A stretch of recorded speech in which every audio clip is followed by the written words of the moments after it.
பிதாவாகிய தேவனாலும் கர்த்தராகிய இயேசு கிறிஸ்துவினாலும் உங்களுக்கு கிருபையும் சமாதானமும் உண்டாவதாக. லூக்கா 15ஆம் அதிகாரம் 10ஆம் வசனத்தில் இயேசு சொல்கிறார், மனம் திரும்புகிற ஒரே பாவி நிமித்தம் தேவனுடைய தூதர்களுக்கு முன்பாக சந்தோஷம் உண்டாயிருக்கிறது.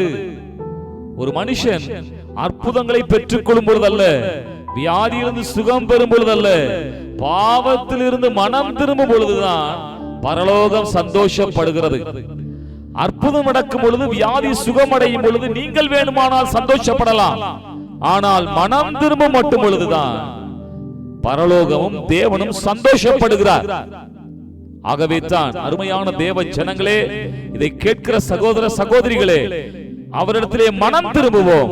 மனம் திரும்புதலுக்கு ஏற்ற கனிகளை கொடுப்போம். அப்பொழுது பரலோகமும் பரலோக தேவனும் அவர்கள் சந்தோஷப்படுவார்கள். இந்த வார்த்தையின்படியே கர்த்தர் நம்மை ஆசீர்வதிப்பாராக. ஆமென்.